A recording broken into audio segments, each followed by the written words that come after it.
Hello, everyone. This is going to be the first episode of a long series that I'm going to use to basically document the process of building my brand. So, just first of all, so you guys know what I'm talking about, I'm going to give you guys the context, like what is GigaFlow, what it does.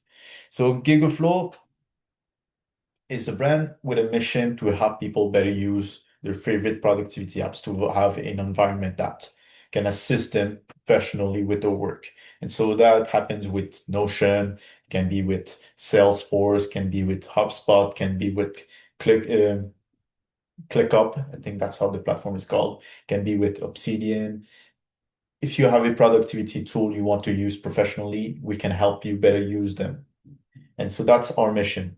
And so going to use that video to first like explain the story of how I came to want to build that brand. Then I'm going to explain to you guys my plan on how I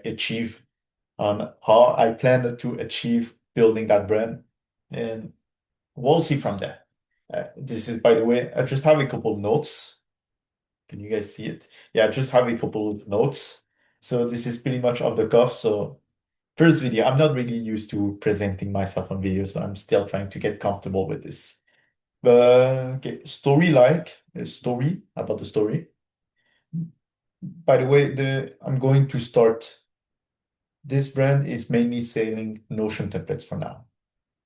I'm planning on using the consulting firm to create like to do custom work and use the productivity apps that way. But the templates will be exclusively Notion because I know how to use the platform. And I've been using Notion for like a long time. I've been started using it when I was like in a college here in Quebec. It's called CEGEP. And it was an easy tool for me to use to organize my weeks and like my homeworks and my exams and my notes and all of that. It was really an amazing tool for that. So I learned to use it that way. And a few years later, when I started university, I started to notice people selling Notion templates, mainly like Islo. I mean, you guys probably know about him. I saw this guy and I was like, you know what? I know how to use the platform. I understand it. I know how to build templates. This guy seems to be making good money. Why don't I try? So I did. And originally, the brand was built, it was named A Million Ocean.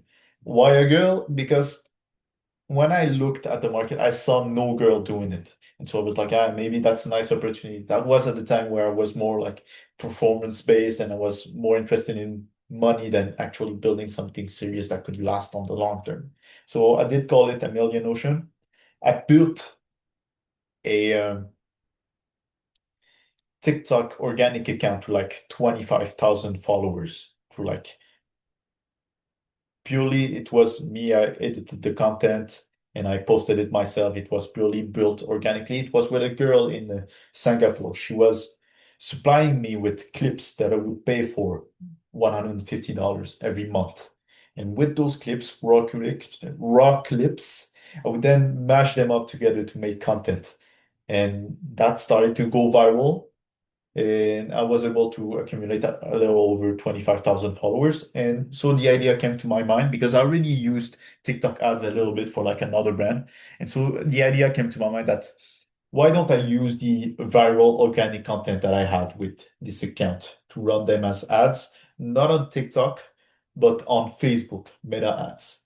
And at the time I was still banned from it. I did appeal and surprisingly I got unbanned from it, so I was able to run ads to it. I already had a pixel installed, so it was able to pick up some information. And so yeah, I started running those ads, and surprisingly, it went super well. And the return on ad spend on this was incredible. I was making maybe $4 per dollar spent, so 4 ROAS. So I just decided to scale that thing up. I did hire a UGC creator to like manage the organic content while I was focused on the other side.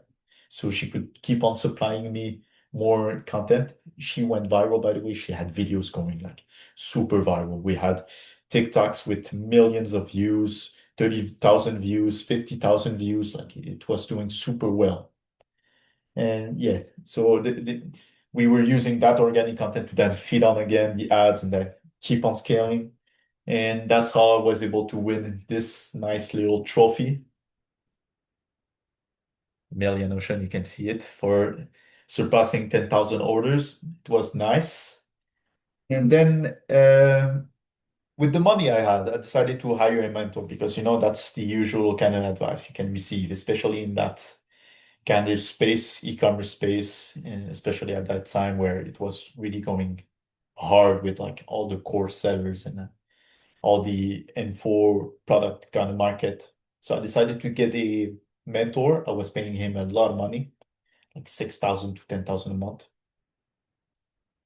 And he advised me to fire that UGC creator so we could find someone else that is cheaper or another way that would be cheaper in an attempt to reduce the cost. And that, by the way, was at a time where we were making like 30,000 a month in a kind of revenue. And so this is my fault, by the way, if I ended up firing her because I was young. I was kind of naive. I didn't know how this stuff worked. So that's what happened. I told her that I would no longer use her services. And so she was like, oh, okay, no worries. You can go. I can go. And ever since that point, it started to go downhill. Like from one day to the other, we went completely unprofitable. I was losing a lot of money for like from it was night and day the difference. And like it wasn't even progressive. Like everything just hit me in the head and I was just straight unprofitable like from a day to the other. And from that point, I never was able to make money from it. And unfortunately for me and the money, I'm very stubborn. And so I like to figure out why something doesn't work and I like to fix it. And maybe that's a strength I have, or maybe that's a weakness. But at this point, it was really like a bad thing for me because I was really stubborn. I really wanted to figure out something. And it kept on going downhill until I found a girl that a friend of mine recommended. By the way, she's amazing. I'm not going to name her because I think that it's private life, but she was really amazing. She was really great at what she did. She did help me bring it back to slightly profitable slash break even. And we did work on that thing. And I was still trying to figure out a way to go back to where we were when it first started out. But like at this point, purely through ads, I didn't want it to use the organic. I didn't understand the influence that organic could have on ads performing better at the time. So I was like, okay, let's figure out how to make this win again through ads. And we lost a lot of time. Like about 2 years went into us trying to make it work through ads until a point where I just felt like she was so done with what I was trying to build with her. And like I'm going to give it to her. She has a career. She had a career. She had an apartment she had to pay for. So obviously she had to prioritize her career and like her actual job and making money over this project that I had. So we ended up parting ways. By the way, it's still friendly. We still follow each other. And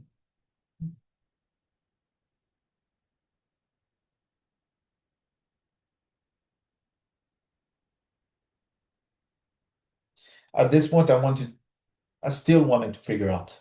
I, I, I still want to figure out like how to win or how to make this thing work.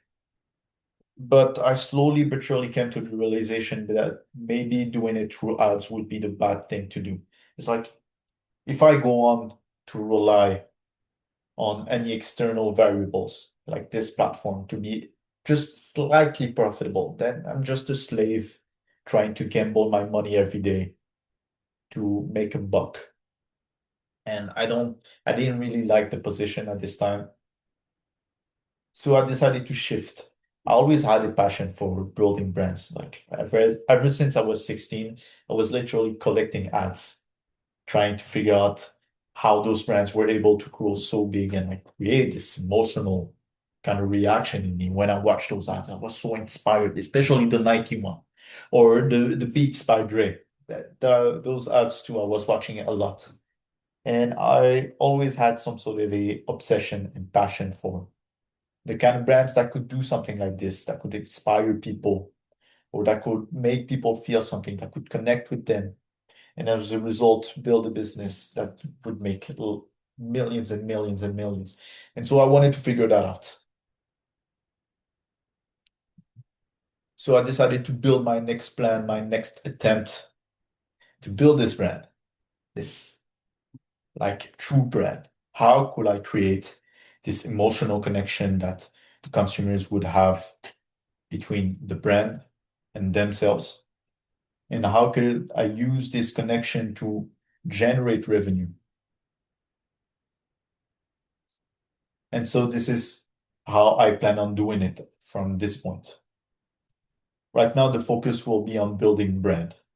And basically, just so I can give you like a proper definition of what a brand is and how I see it, this will make the plan make better sense, by the way. To me, a brand is a story you tell to people. The second thing a brand is the product you make to allow those people to live that story. And the third aspect of what a brand is probably the most important, is the reputation this organization has to make people live that story. And that's how I plan on building brands. So tell the story, build the product to allow people to live that story, and then build your reputation on your ability to make people live that story. And so just so you guys know what the story is for this brand, we have people better use their productivity apps to make your life flow. That's in the name, actually, flow.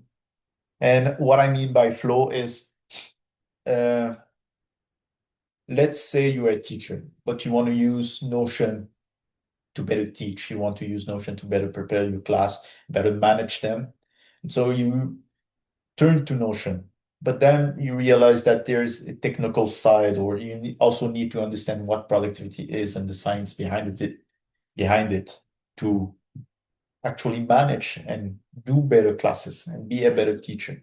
But you don't really want to understand the technical side of Notion, or you don't necessarily also understand the science behind being productive or a good quality workflow.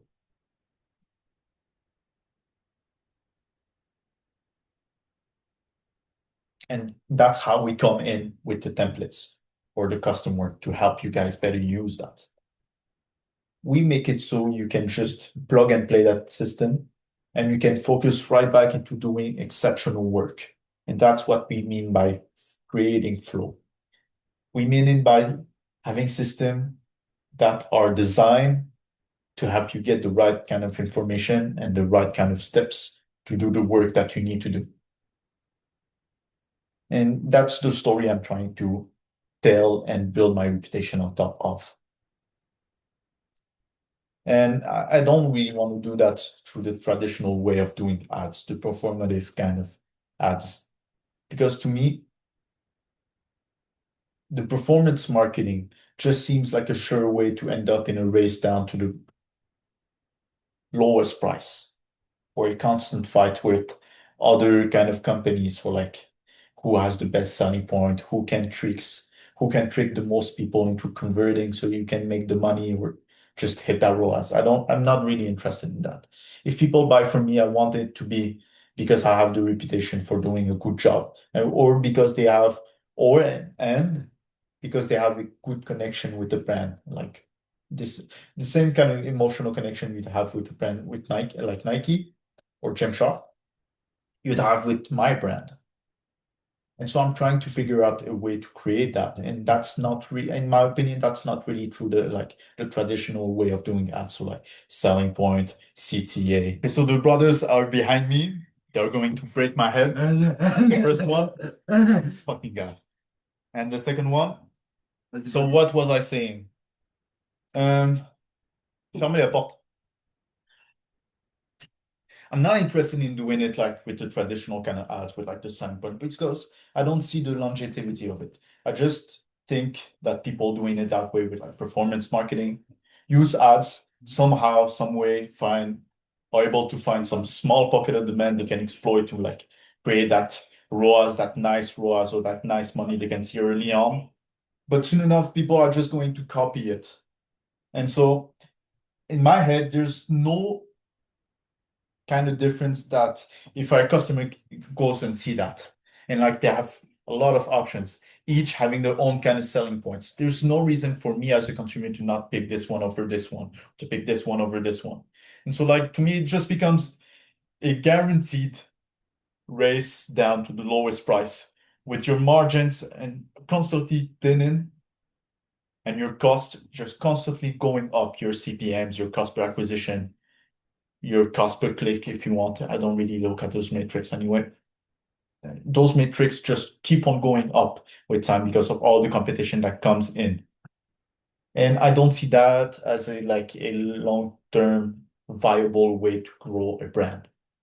To me, like a nice brand that knows how to use ads is able to establish some sort of a connection between the consumer and the brand and use that connection to be able to grow and to create revenue. You can also include the reputation of a brand in that definition if you want to. But it's just something that people cannot pick on easily or copy easily. And so even if they go on to do the exact same copy and the exact same kind of video, they don't have that connection or that reputation that would allow them to have the same kind of performance my brand would have.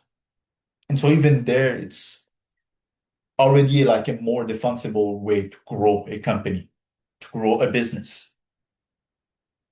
And second of all, you don't have to rely on ads if you're able to create that reputation or that connection that makes your ads work better.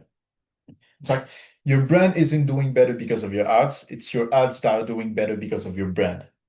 And the same thing goes for email or the organic traffic or your SEO. If I can figure out this brand connection and reputation thing, then I know that everything else will be good and that I will have the unit economics to properly grow to the level that I would like to. And that's not really the level like that I used to have with this. I'm talking about way higher than that. And for that reason, I need to find a way to create that connection and that reputation early on, even if it's slow. And my plan for that will be to, first of all, document the process. I think that's a nice way to create that connection between with me as the founder, as like an intermediary. I don't know how to say that word in English, but if I can put myself and document the process, then I know that some people will be able to see my story and to connect with it and to, as a result, back my brand. And even some of them turn it into customers and like early evangelists for the brand. And I want to rely on that. And so that's me documenting the process, but there are also many things that I can do with the brand to create that same thing. And the guy from Airbnb, Brian Chesky, did talk about that a lot, actually, like how he built the brand, especially how he came back from that COVID catastrophe he had.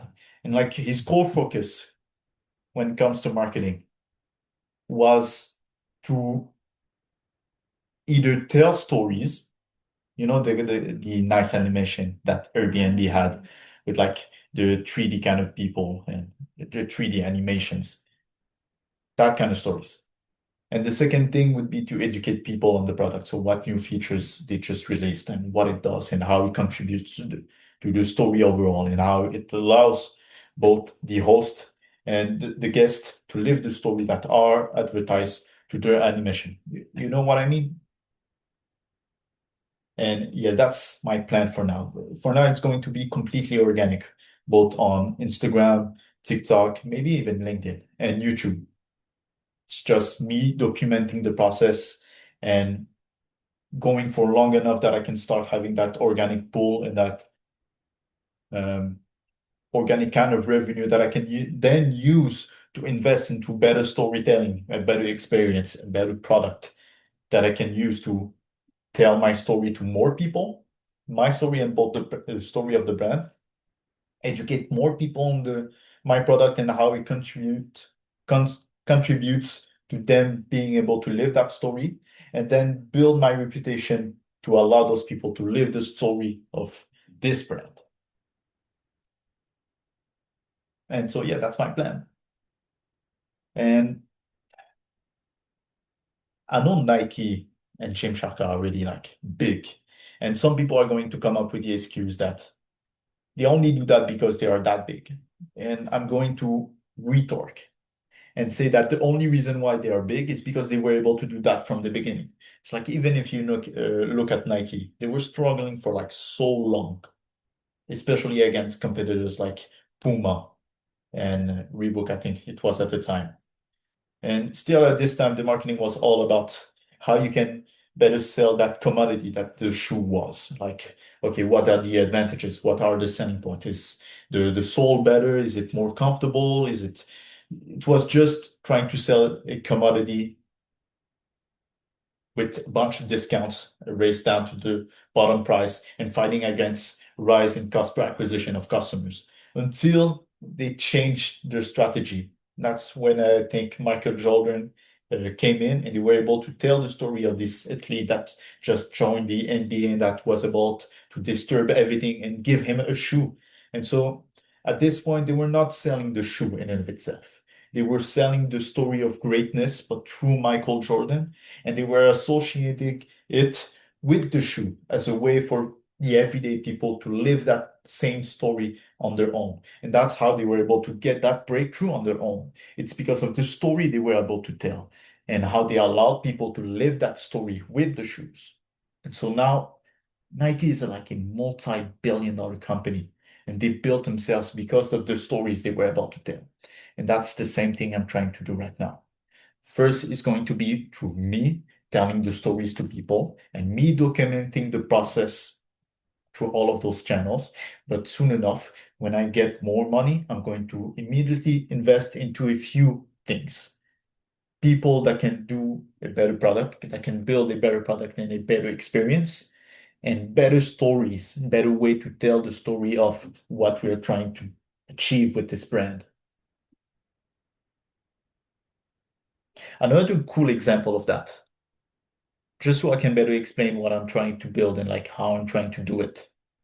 No, fuck that. Oh, get the fuck out.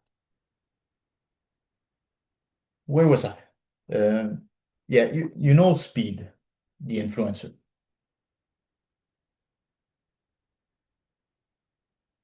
Now, I'm going to come back to the comment. You know, when I said that I want my email to do better because of the brand I have and not have a brand that does better because we do email. It's going to be the same analogy, but with how the engagement works on Instagram. I want people to engage with my brand or with me because they want to stay up to date with what I'm doing. I want them to follow me because they want to stay up to date with what I'm doing, not because I came up with a strategy that creates more reach through some sort of a engagement bait or some sort of a strategy that triggers something psychological about people that makes them like save and follow for some reason. I want it to be done organically. I want people to follow because they care enough about me that they want to stay up to date with me. And a good example for that would be people like Speed. Like if we go aside from the kind of brand, Speed has such a nice personality and story that people want to stay up to date. And so they manually go on Instagram looking for him so they can follow him and stay up to date with him. And the same goes with like all of the biggest brands out there. Like when's the last time you saw a brand on your explore page while doom scrolling? Yeah? Never. Me too. I've never seen that. Maybe aside from an ad, maybe not. But if you go and look at like brands like Gymshark and Nike and even Apple, like they all have tens of thousands of people liking the stuff, engaging with them. That's the exact thing I'm trying to create. It's that organic pull. People care enough about the brand and the story that they want to stay up to date with them. And they engage with them not because of some psychological bait, but because they genuinely care. They have that connection. And as a result, they would also end up maybe buying an iPhone. Tu peux venir si tu veux. Juste assis-toi, il fait pas de son. And the same example is like for speed. Like, I show speed. Tu connais I show speed? Ouais. I show speed. This guy has such a nice personality. He does great stuff. He shares amazing stories with all the events, the worldwide traveling and all of that, that people want to stay up to date with him. And like if you look at his post, none of them are made with the traditional kind of engagement bait that we get sold to by YouTubers who are like trying to sell us how to grow online. Like it's just him being genuinely him, traveling throughout the world and letting his community know about it. And people engage with it, because they care about what this guy is up to date with. And that's how, what kind of, and that's what I mean when I say organic pull. It's when people care so much about what something or someone is doing that they want to follow so they can stay up to date with it.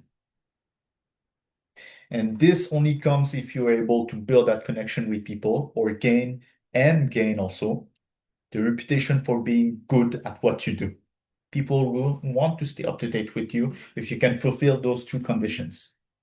And again, that comes back to my plan of being able to document myself and share my story and share the process and be able to build something that can genuinely fulfill the mission that I'm promoting. I need to go eat, so I'm going to end the video right now, but you guys get the point. And yeah, that's my plan, and that's it for this week. Bye.